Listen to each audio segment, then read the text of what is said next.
afternoon. Dan wanted me to call and let you know that we've had to be out of town down in New York City for a few days. So we'll be back sometime this evening. Hope all is well. Bye. End of message. To erase this message, press 7. To send a reply message. We'll be back sometime this evening. Hope all is well. Bye. End of message. To erase this message, press 7. Hi, it's about 4:15 on Thursday afternoon. Dan wanted me to call and let you know that we've had to be out of town down in New York City for a few days. So we'll be back sometime this evening. Hope all is well. Bye.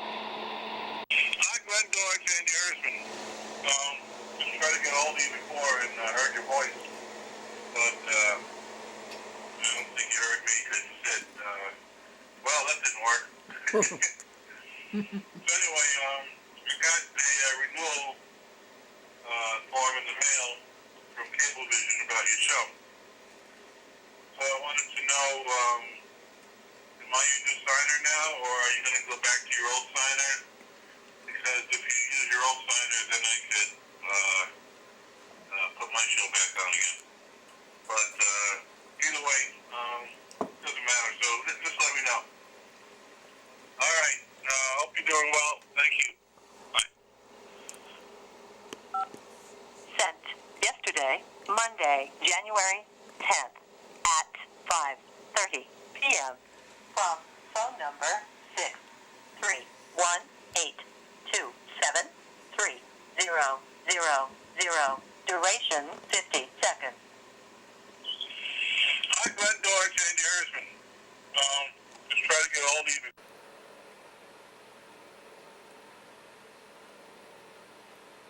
This has to be videotaped, folks. This is January the 11th, 2011. That is, it is 1:11:11. And in 1 minute, it's going to be 1:11:11:11:11.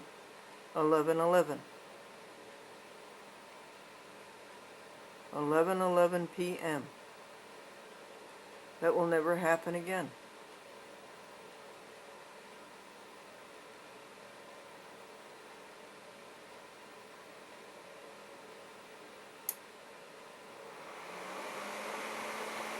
Thank you for sharing it.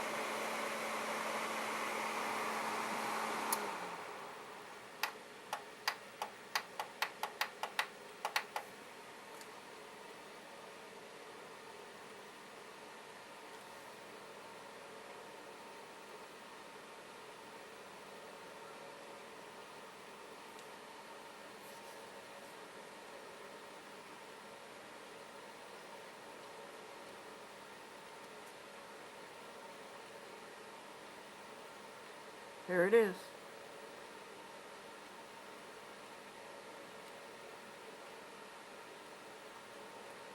One, 11:11:11:11. January 11th, 2011, 11:11 p.m.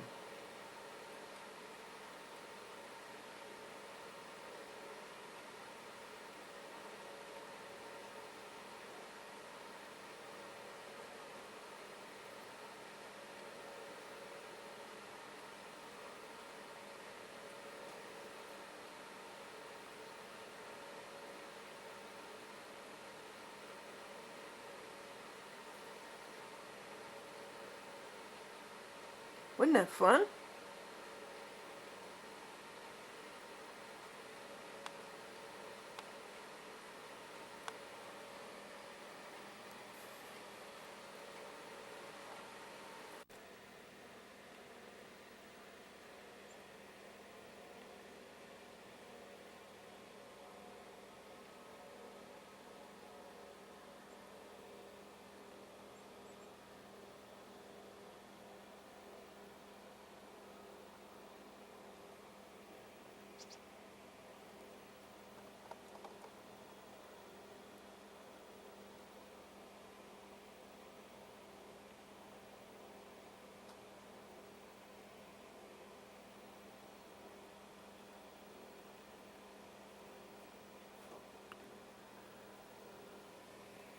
What a great day to stay home in the happy house.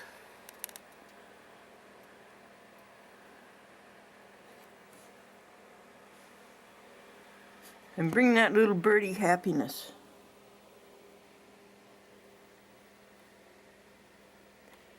I think that's the first thing to do. It is sweep off the stoop. And there's a few biscuits left over from yesterday. And to make them new biscuits right away. And to get out the shovel. Amadeus, are you going to shovel? How about you, .com? How about you, Sebastian? All right, let's help the birdie.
Well, the little birdie's been here about 10 times, and I just saw a squirrel across the stoop. There's the squirrel again. So, let's open the door. See what we can do with the whisk broom.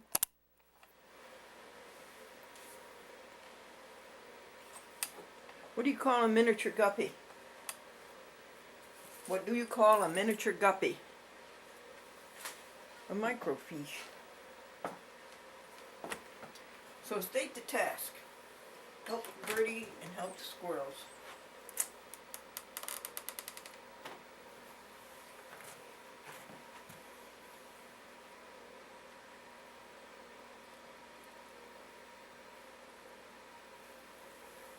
I would say 7 inches.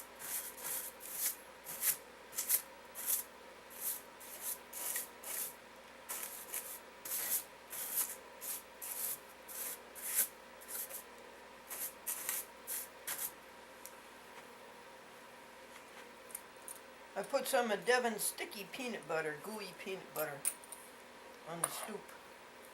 It's so difficult to handle. Do you think it's underneath the snow, or do you think it's been eaten?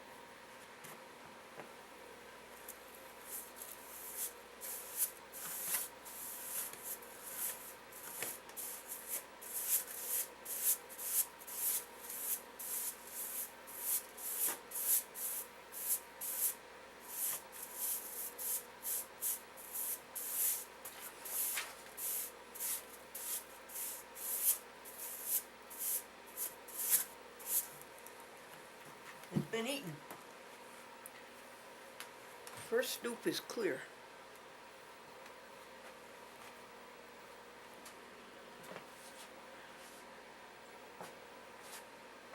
What do you think of that, Amadeus?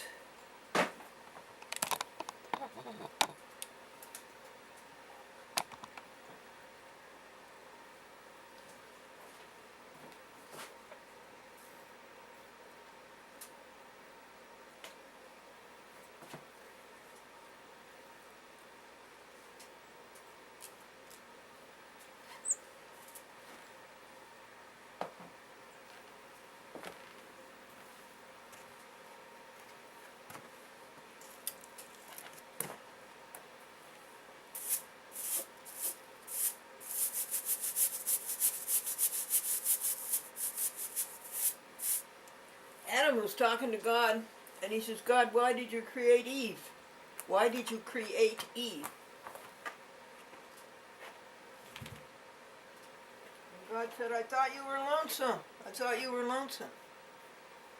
Well, God, why did you make her so beautiful? So she would like you. Well, God, why did you make her so dumb?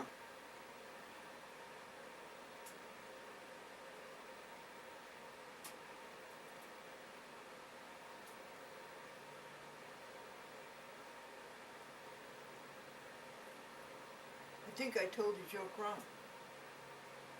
I think 7 o'clock in the morning is too early to tell jokes. Adam says, God, why did you make her so beautiful? And God says, so you would like her. Well, God, why did you make her so dumb? And God says, so she would like you.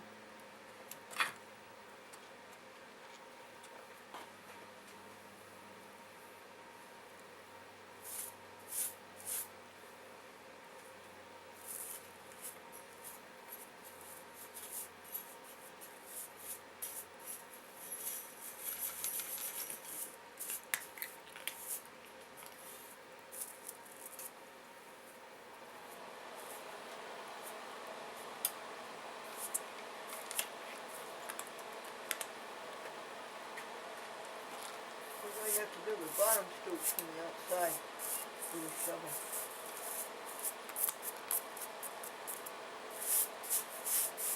Okay, Birdie, there's your table.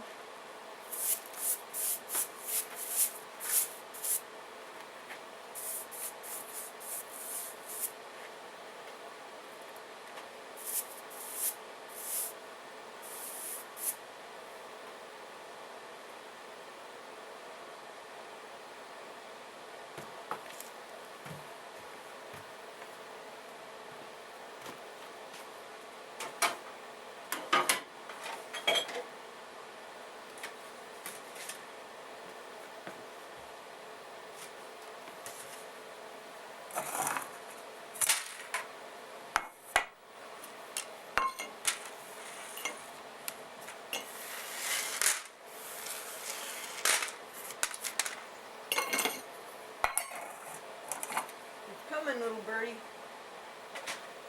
Your poopies are coming.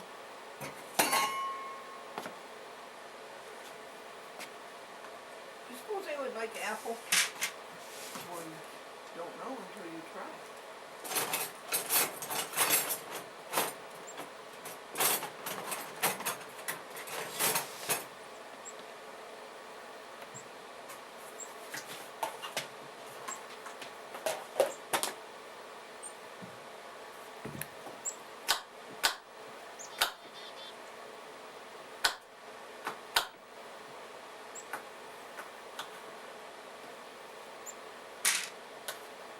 No, they like nuts. You give them almonds at $6 a tray.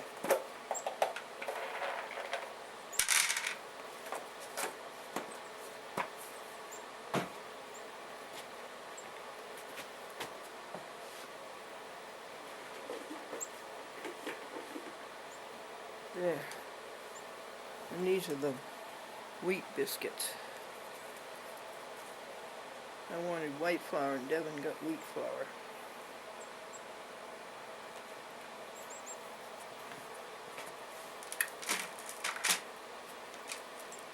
It tastes pretty good.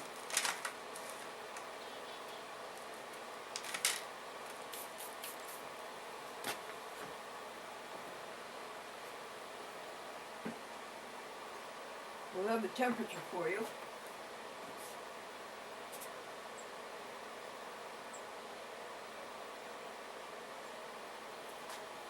The famous author was asked, what do you consider your best work of fiction? And the author said, my income tax form.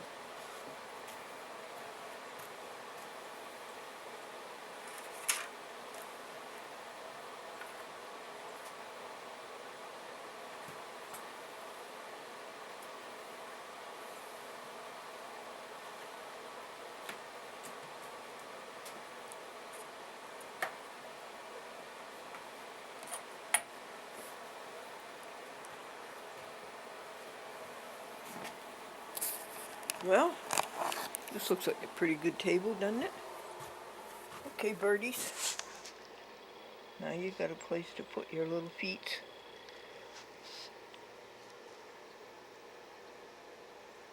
I'm going to guess the temperature.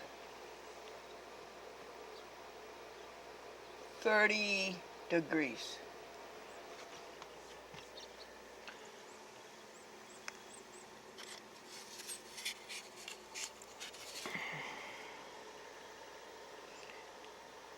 It hasn't had time to adjust yet.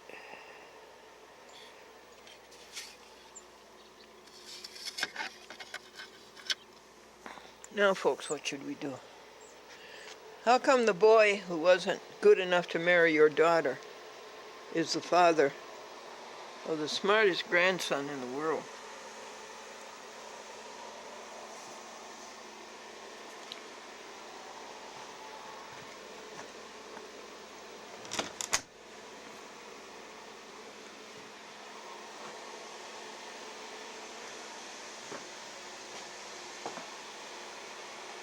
Spread happiness.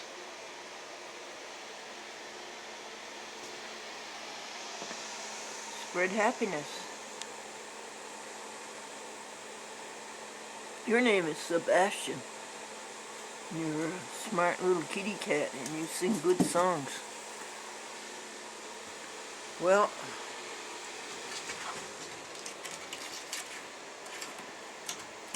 he's expressing his frustration. He wants to go out, but he thinks there's too much snow.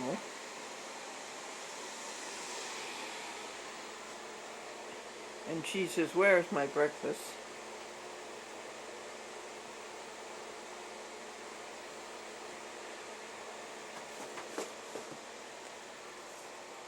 You want some catnip? I suppose it wouldn't hurt. I'll get you some catnip. You are a nocturnal. You didn't come home last night until midnight, and you were all covered with snow.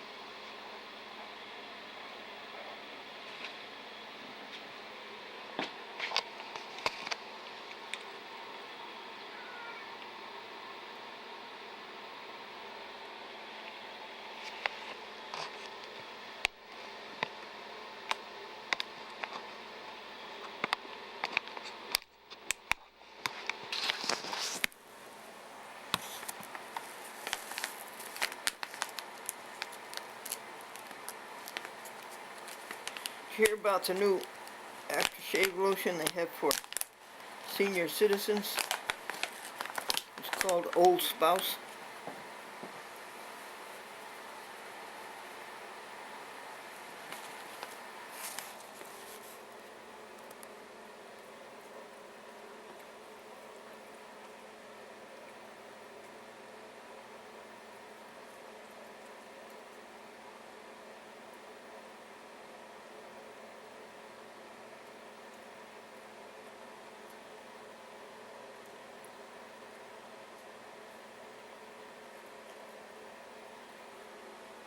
What is there in catnip?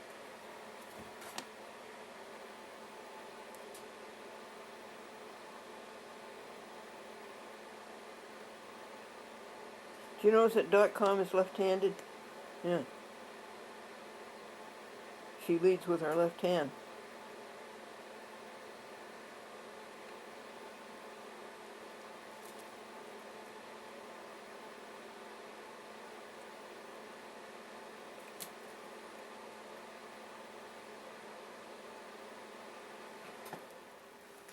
And I'm going to interview you. What, what is your response to being pushed away from the catnip?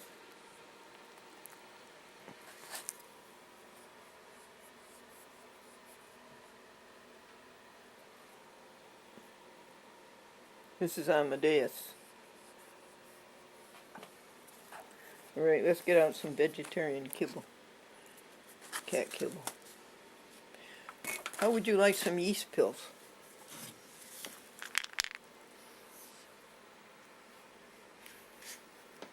These are dog and cat yeast pills.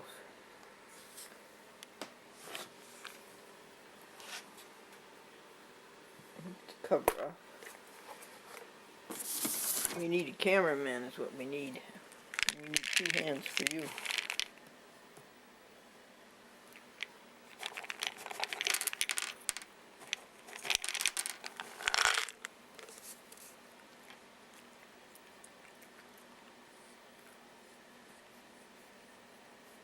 Not this morning.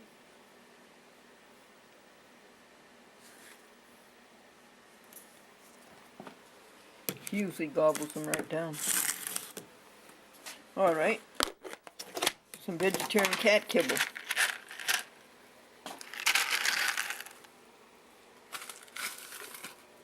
Oh, you want catnip? First of all, here's your kibble. Let me make a path for you. And here's some catnip.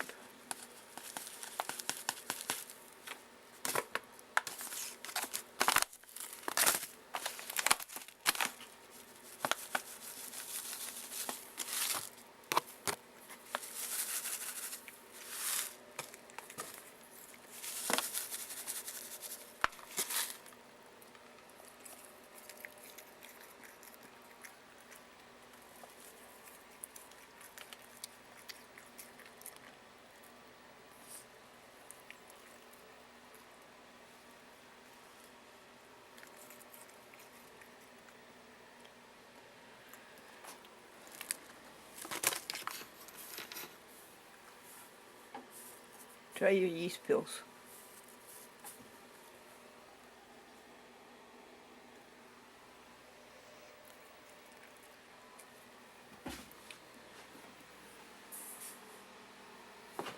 So, the best thing to do is what? Get on the boots.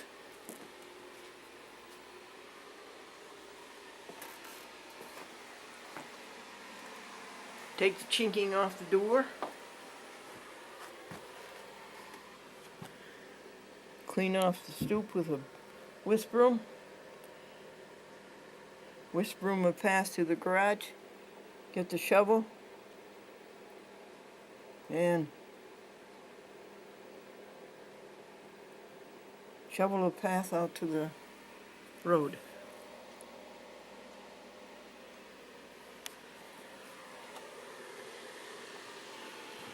Okie doke. Here's a meditation from last night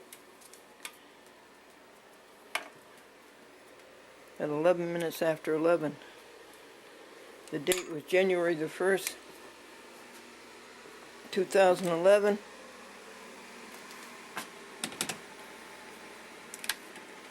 At 11:11 p.m. That was 1/11/11/11/11.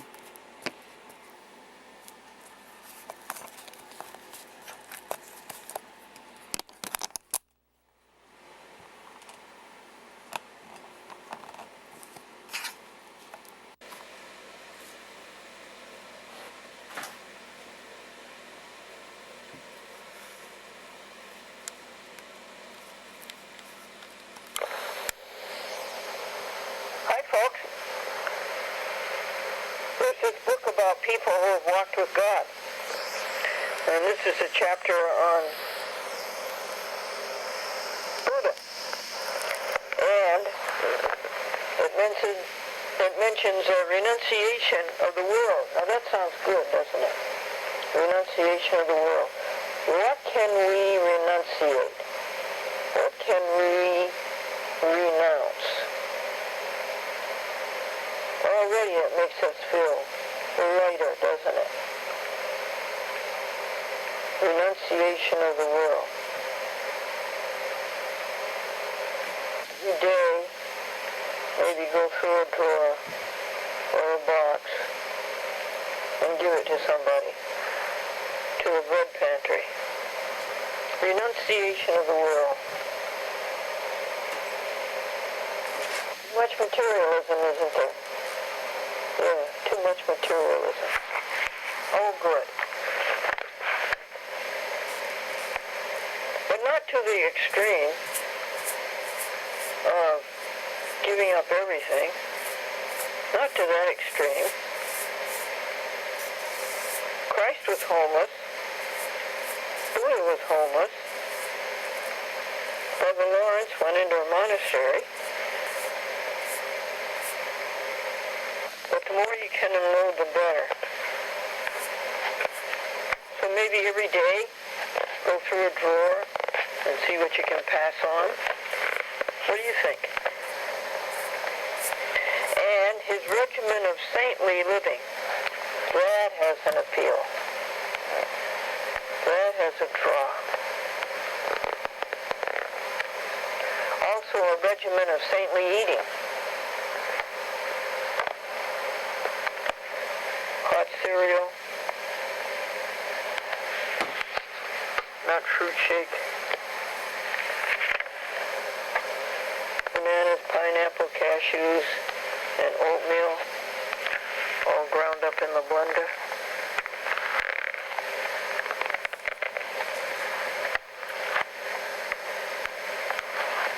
Peanut butter and Triscuits.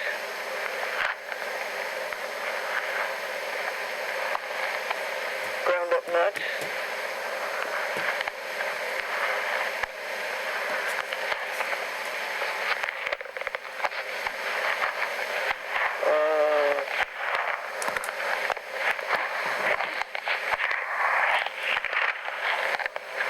Fresh fruit and vegetables.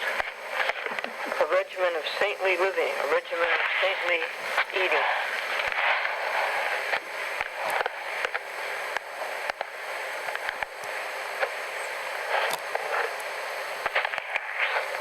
That issues a call, doesn't it?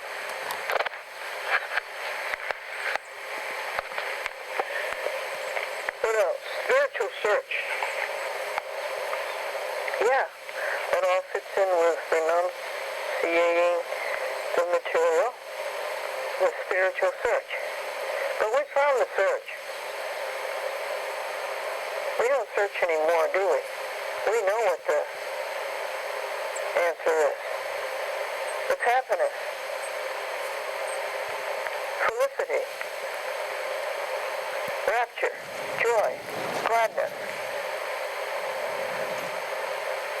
brilliance. Wherever we go, happiness. And why are we happy? Because this universe is so great, and it gives us so much, and it's such a thrill to be alive.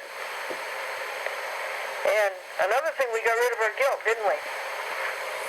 We went and we said that we were sorry for everything that we'd done that was wrong, and we were ashamed, and we wish we hadn't done it, and we atoned.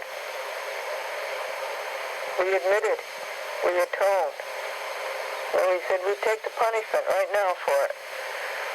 We deserve the punishment. And we asked to be forgiven, and we forgive everybody else. So that's one thing we know about happiness. The other thing we know about happiness is that God is the only thing there is, and God is good. And there is no evil unless you're obtuse enough to let it into your existence. Hear no evil, see no evil, speak no evil, do no evil, and think no evil. So God is good, God is everything there is, there isn't any evil, so what do you got left? Bliss. Bliss. Inner rapture. Inner joy. And so you go out into the world, and you glow with this happiness, and you bring happiness everywhere. Isn't that fun? Don't you love it? What else is in this book? This book is entitled Men Who Have Walked with God. It was written 65 years ago by Sheldon Cheney and published in 1945, right in the end of World War II. Right in the World War II was going on when it was published.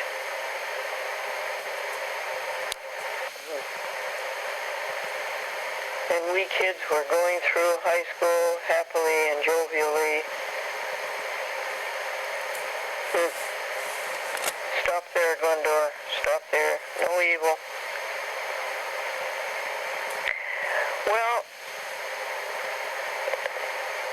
who didn't go the extreme of becoming homeless and wanderers,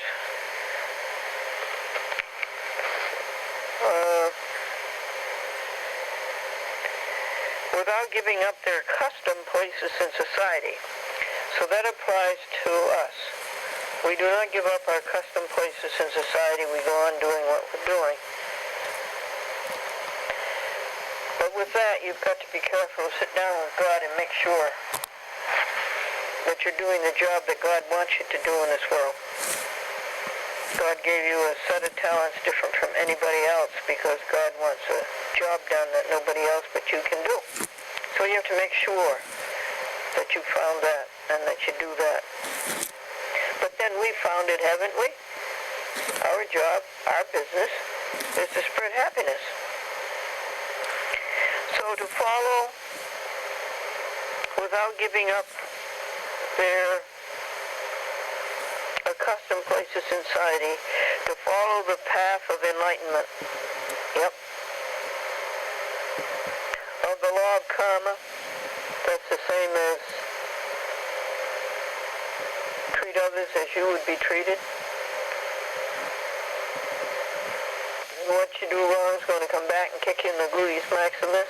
What you do right is going to come back and make you happy. Controlling mortal desires. Yes, controlling them. Controlling them. Covetousness, jealousy, thirst for power, money, preferment, prestige, power. Rid of all of those. You don't need them. In fact, all of those things are contained in your success with happiness, passing on happiness. That's where you'll find all those things.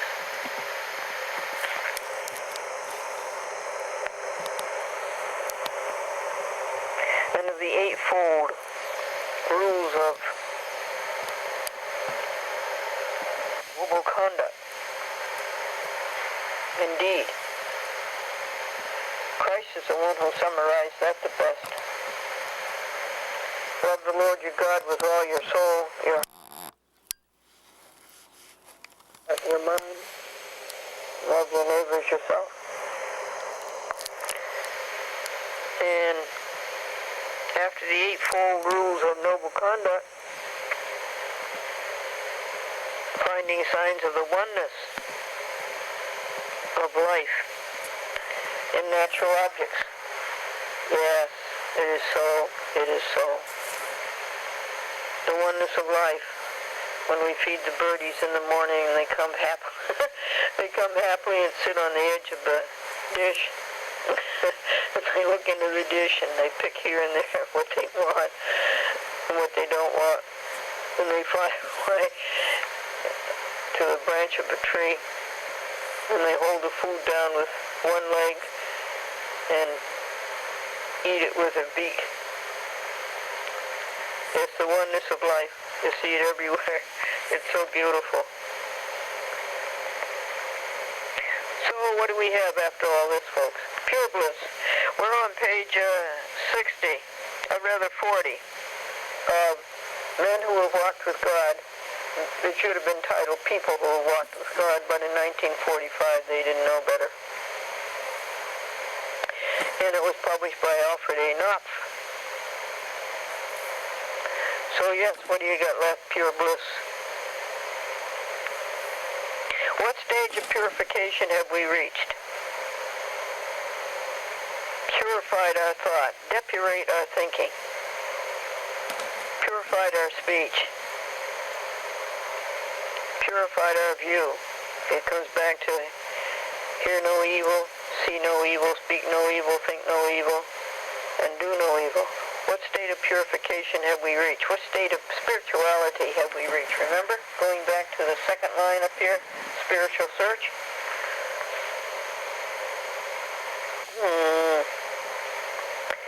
What measure of mystic penetration?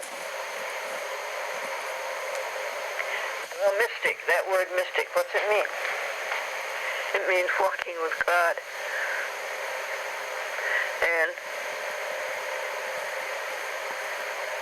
get down to walking with God is walking with happiness. God is vast, vast in time and vast in space, and our little minds can't comprehend it, can't intercept it. But we all know what happiness is, so we walk with happiness. Alrighty, how we doing here? And what stage of spirituality have we reached? What would you say? I think we're doing pretty well, don't you? We're getting better every day. We do our meditation, our solitude. We think about these things, and we see clearly what's the right thing to do with life, what's the wrong thing to do, but we don't think about the wrong thing. Some measure of mystic penetration and spiritual joy. We are a mystic seeker. God has issued a call. God has issued a call, and we are answering it. We are miserable if we don't answer it, but we are answering it now.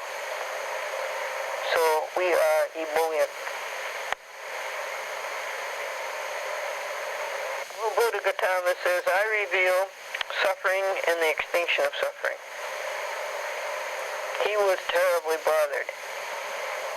He was extremely compassionate. This is a great thing about Buddha. He was extremely compassionate.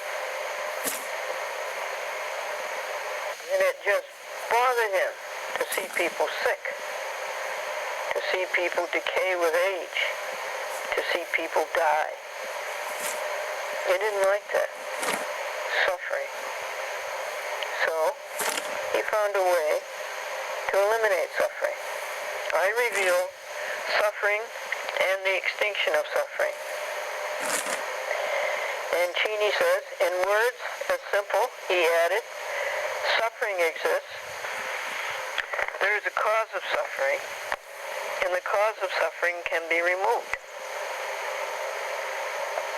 Realization of a truth would bring cessation of suffering.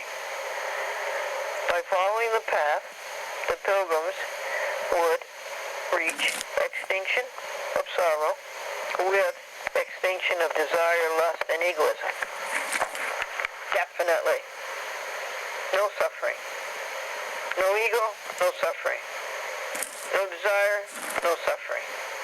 No lust, no suffering. No covetousness, no suffering. Fighting, no suffering. You see? Yeah, that's very good. We eliminate suffering with our happiness. We're full of happiness because it's such a great universe, and because God is so good to us, and God gives so bountifully, overflowing sufficiency. Affluence. We're happy because we know enough to keep evil out of our existence. We know it doesn't exist unless we let it exist. Okay, that was pretty good. That's page 41. I want to point out an interesting date to you. January the 11th, 2011 is 1/11/11. Well, it seemed like fun to stay up until 11 minutes after 11 o'clock. And that made it 1/11/11/11/11. 1/11/11/11. January the 11th, 2011, 11 minutes after 11 p.m. 1/1/1/1. Oh, try again. 1/1/1/1/1. 1111. It sounds like something a computer would do, right? With 0 and 1s.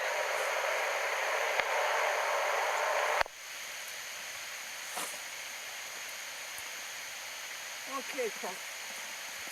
Let's go meditate. No. Yeah, let's meditate.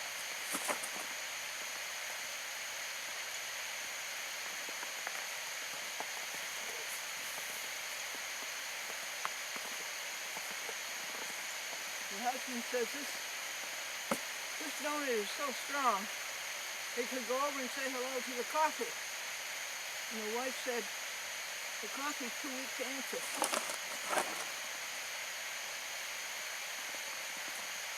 And the sign in the restaurant window, don't make fun of our coffee. One day you'll be old and weak too.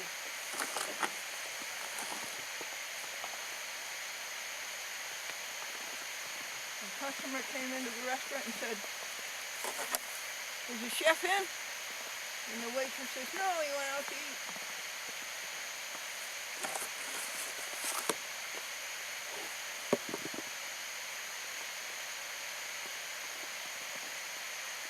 Okay, we'll go sit at the meditation desk, the solitude desk, and we will tell the joy book what we've been doing. And the joy book will tell us what we're supposed to do. The joy book is your email to God.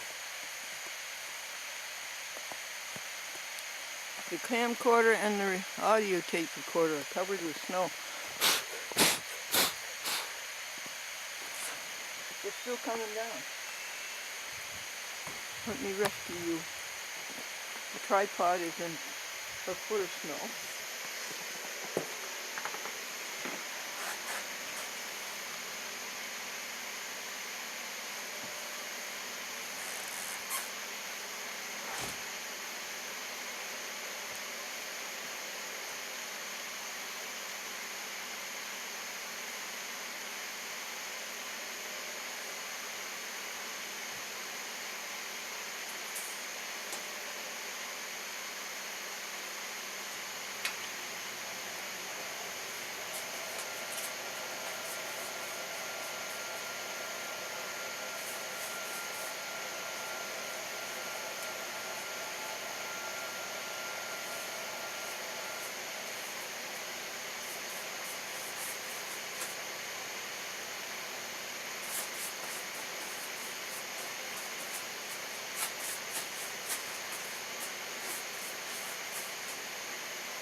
We have to feed the birds. They're sitting on the edge of the dish, and it's slim pickings. It's appealing. It's uninvolved. And nothing could be simpler.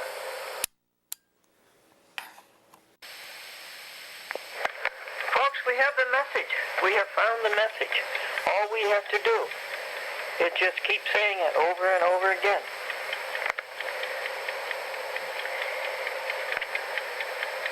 It's simple. It's appealing. It's uninvolved. And nothing could be simpler. Happiness is our business. Get rid of self. Confess your sins. Eliminate them. Forgive others. Forgive yourself. Others will forgive you. It's over. You're a new person. You're happy. Emergence to the divine. Our emergence to the divine is happiness. The light. You can call it whatever you want. You can call it God. You can call it the universe. You can call it the absolute. You can call it the divine. You can call it nirvana. You can call it anything you want. Simple, appealing, uninvolved. Emergence in the divine. Emergence in happiness. The mysticism of Gautama is of a special sort. He dreams and speaks of the bliss, emergence in the universe, of the inexpressibly blissful illumination. Oftenest, his word for mystic realization is enlightenment. Operation on the way to supreme attainment. This is what we're doing, isn't it? And I believe we are doing it. We think about it. When we spread happiness on encounters, we spread happiness feeding the birds. We spread happiness feeding the cats. We spread happiness keeping the cats vegetarian. It would be incorrect in strictest interpretation to speak of Gautama. That was his family name. Buddha was the name he was given after his enlightenment. But the family name was Gautama. Siddhartha Gautama. To speak of Gautama as one of the people who have walked with God. His mind rejected the idea of a personified deity. And it's going to be hard for us to do that, because that's the way we've been brought up. But it's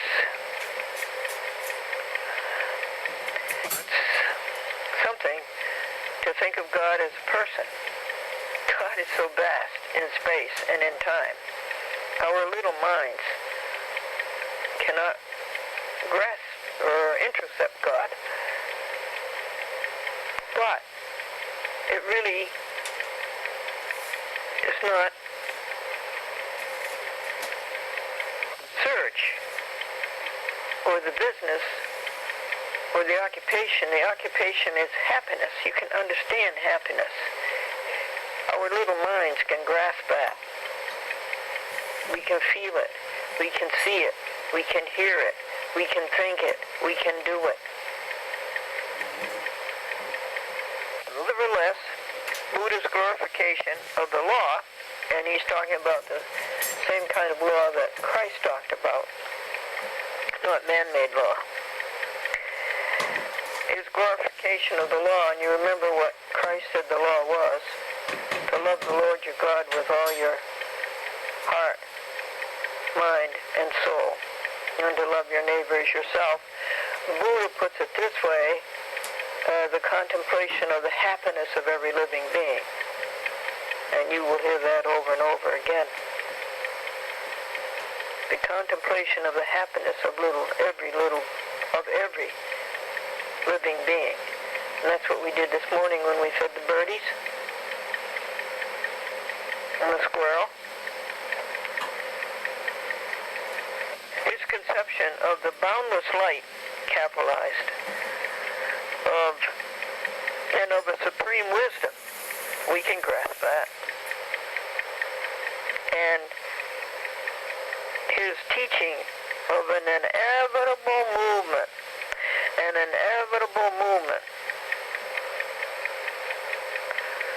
process, beginning in a cause. What does that mean? Beginning in a cause. Capital C. No. Let's just stick to happiness. All these ideas tremble upon the verge of a conception of deity or God.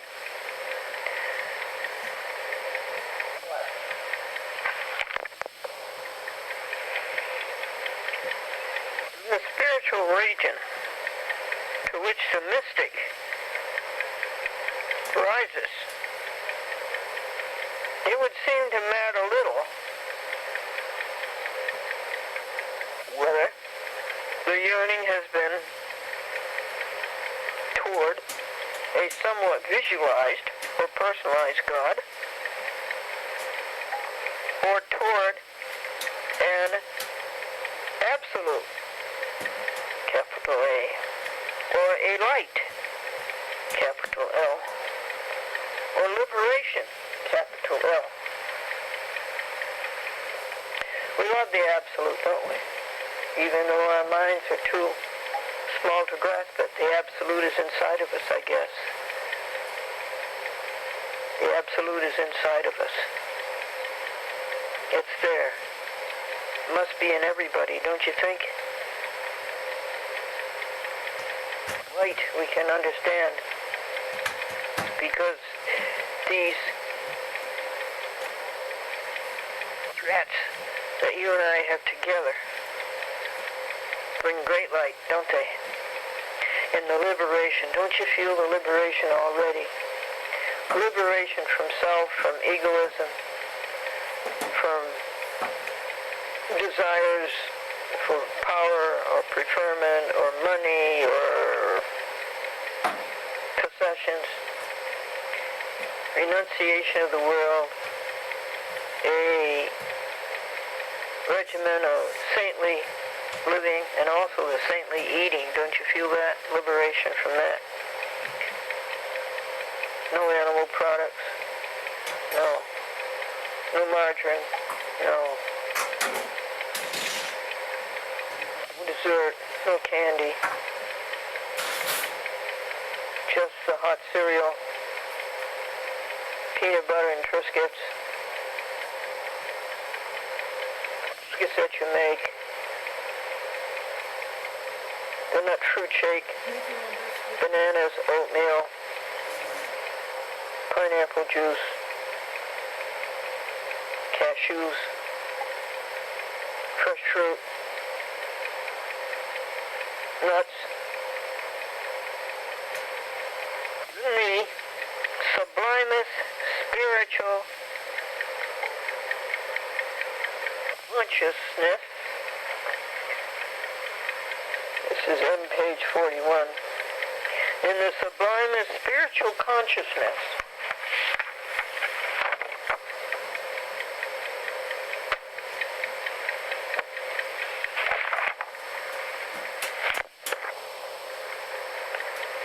the imaging and reasoning powers have long since been swallowed up. The surge of purified feeling. Good for you, Sheldon Cheney. Good for you. He must have been a mystic himself to have grasped all this and to impart it to us and to articulate it. One initiate may speak of the consummation as a going into a presence, and another as absorption in the absolute.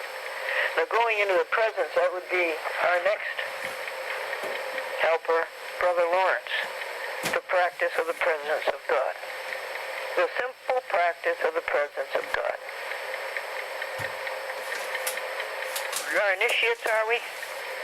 Or have we been working on this long enough to be further along the path of enlightenment?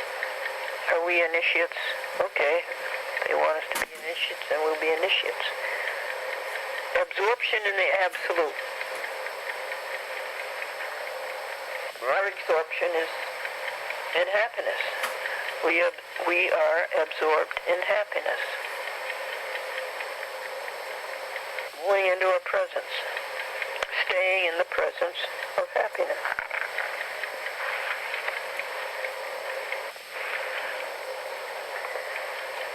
The specialness of Gautama's mysticism.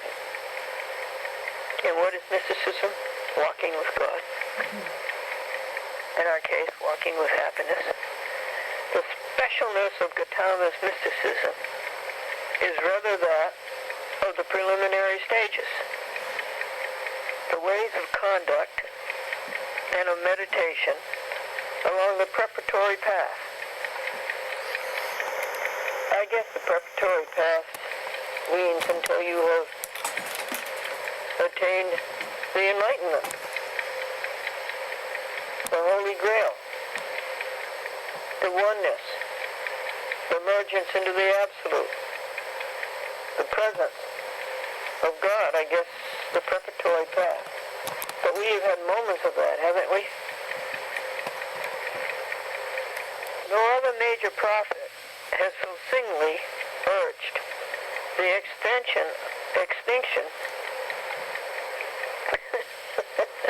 no, not the extension. No other major prophet has so singly urged the extinction of sense desire and of egoism. You know, desire for food,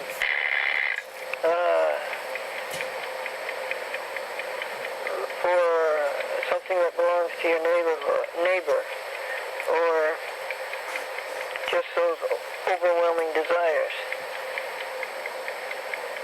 I don't seem to have any at the moment. Desire for power and preferment and wealth and inordinate desires for those things. And egoism, that's putting yourself last, or just the loss of self. Putting everybody else first. No other has so insistently counseled a fixing of the consciousness upon blissful emergence. No other has been so certain that speculation is unnecessary. It's even harmful. Both sides of the chain of one cause, that's God, one effect, that's God, one cure. Who's our cure? Spreading happiness. Staying in the presence of happiness. Cure for whom? For us? Definitely. And for all else that we encounter.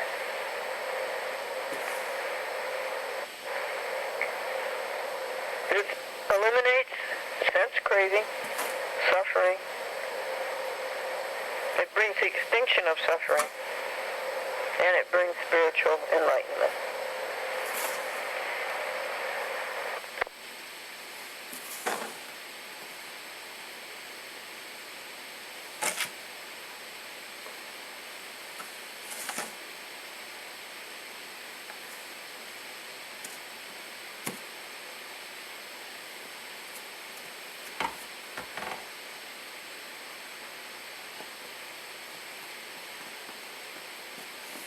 Let me tell you some jokes.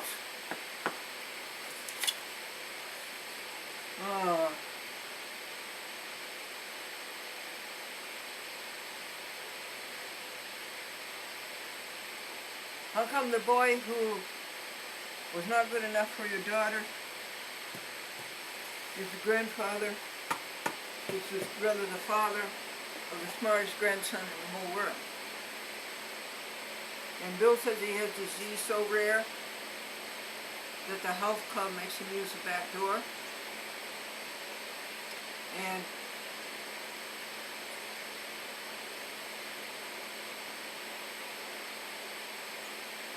the senior citizen said, if I had known I was going to live this long, I would have taken better care of myself. And I need all the preservatives I can get. And the biscuits smell delicious. I had to stop and do everything for that, for the birdies. They'd eaten up all of yesterday's biscuits. And Bill said he took his kids to the fights, and his friend asked, oh, how'd they like them? And Bill says, good, they'd never been to a hockey game before.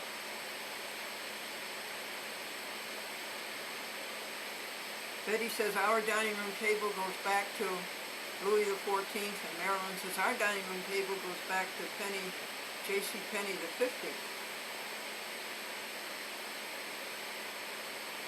And the eye doctor said to the Japanese man, you have a cataract. The Japanese man said, no, I have a wrinkle. Okay, let us shovel this part of the patio, this nice square, and do a little round. Anyway, let's try and do 10 more minutes of shoveling, and then we'll go to the sanctuary.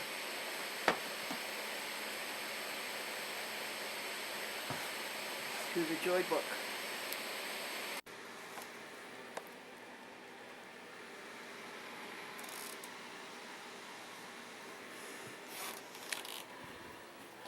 So the first one was paths, so we could reach the snow piles. What a snow house that would make. And the second was to clear the south side of the patio and start the path and clear the recycle rubbish cans.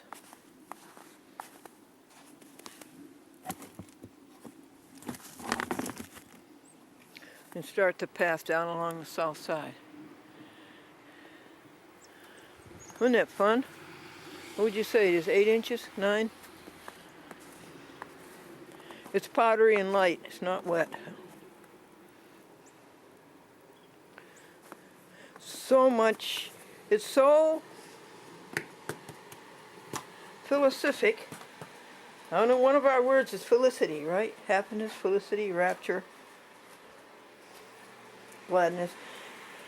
To walk into the happy house where it's so warm and to smell those biscuits. They smell delicious. Now let's feed the birdies again.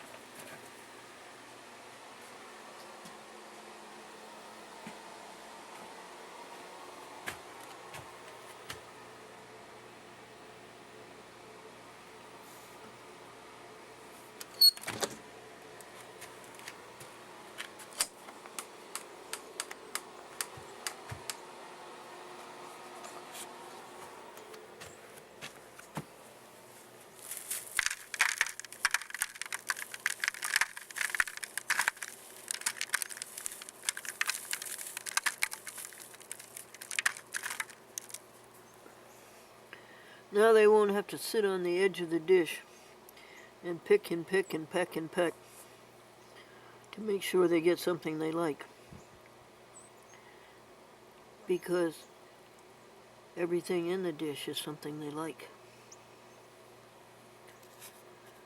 Let's go outdoors. and shovel this section from the recycle bins to the west stoop, and then to the woods so that we can put the compost in the woods to replenish what we take out of the soil. Return to the soil what we take out of the soil. There's a tiny bit of sunlight, at least. There's no precip.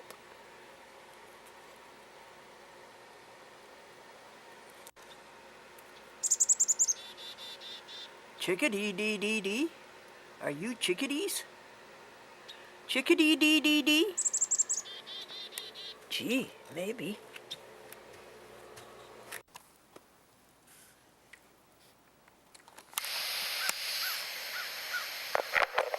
Mid-page 42. Gautama was a man of infinite compassion. Don't you love it? This appeals so strongly to happiness people. Gautama was a man of infinite compassion, and he laid before the world a design of self-conduct that forms one of the most admirable of humanitarian programs. As animated with love, as the system set forth by Lao Tzu and by Jesus. But as the path is straighter, simpler, with Gautama, there is an austerity about his teaching. I like that, do you? I like the austerity. Shape up as a strong human being. And an effect of otherworldly disregard.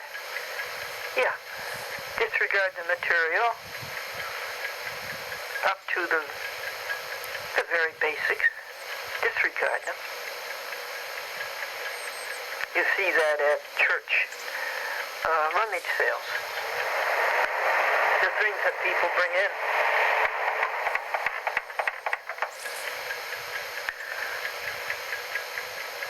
There is an austerity about his teaching and an effect of otherworldly disregard of mortal interests, money, power, preferment. In short, no other seer ever put it so bluntly, folks, the thought that common life in the mortal world is not worth living unless one sees and accepts the way of liberation. Liberation from what? Again, selfishness, suffering, sickness, illusion. You know,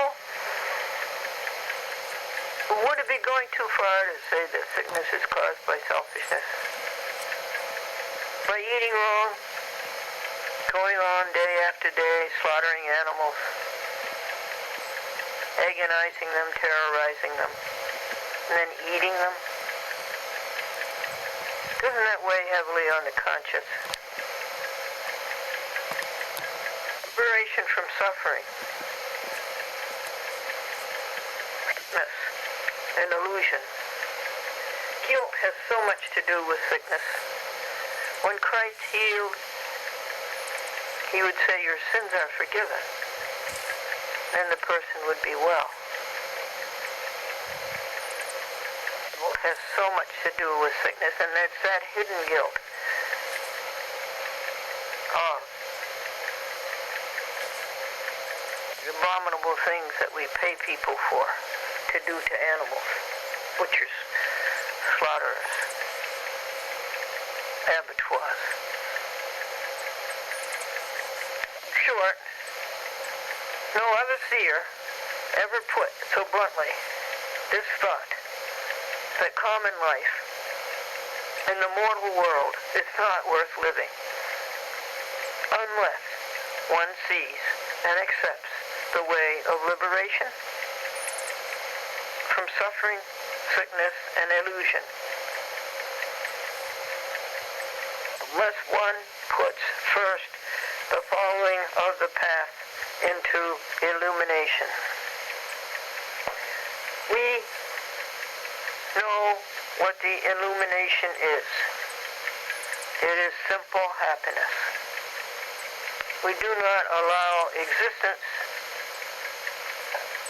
of evil. See it, hear it, speak it, do it or think it. We just plain be happy and spread happiness. And we're all cleaned out inside, aren't we? We've confessed the wrongs that we have done over the years. We're ashamed of them, regret them, we admit them, and we say we'll take the punishment for them. Forgive any wrongs that are done us. Forgive and forget. We are forgiven, and then we forgive ourselves. For the peoples of the West, committed to the ideals of materialistic competition, conquest, self-expression, people educated pragmatically, peoples almost perpetually in the fever of war, no better tonic could be prescribed than study of the mystic doctrines of Gautama, Buddha, and of Lao Tzu. The peace that lies at the heart of these two religions, the stressing of self-conquest before conquest of others. Something we have to remember, isn't it?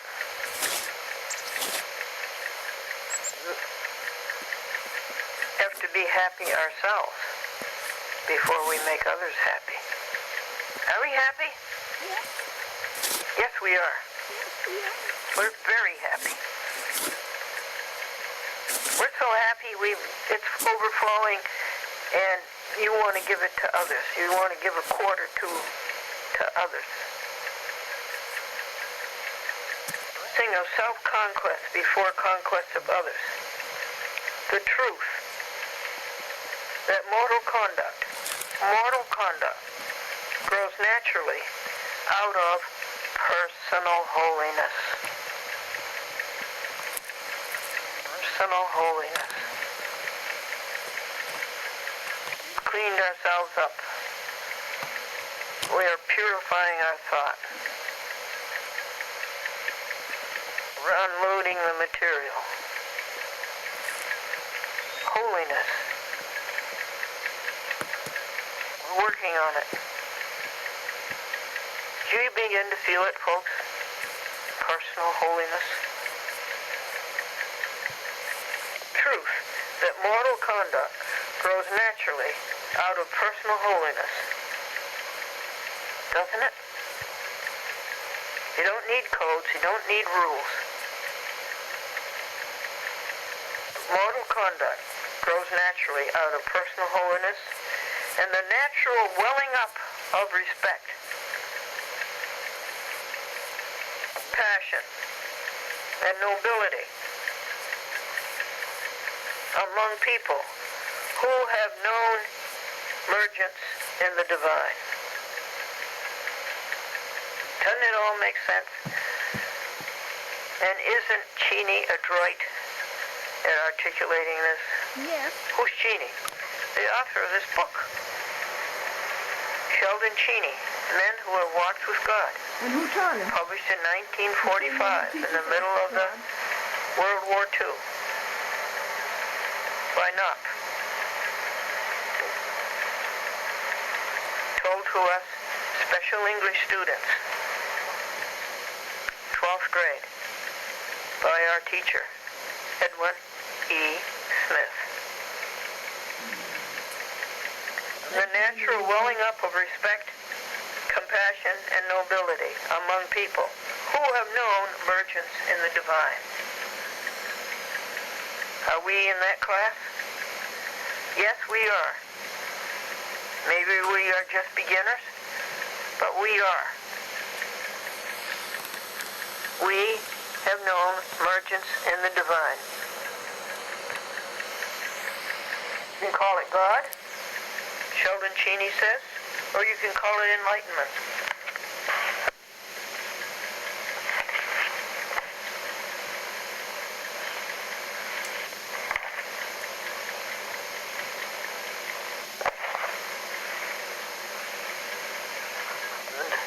Page 42. You can call it divine and absolute.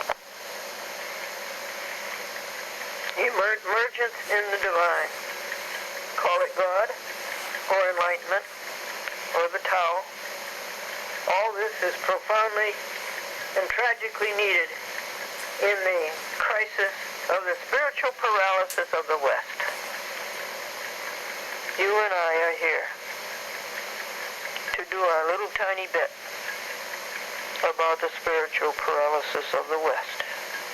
We're here to show people happiness, the greatness of God, the onlyness of God, to drive evil out of their lives. Should find, incidentally, Sheldon Cheney says, a startling correspondence with the basic teachings of Jesus. Indeed, indeed, indeed. Who was their teacher? All of them. Down through the ages. Buddha was 500 years before Jesus. No matter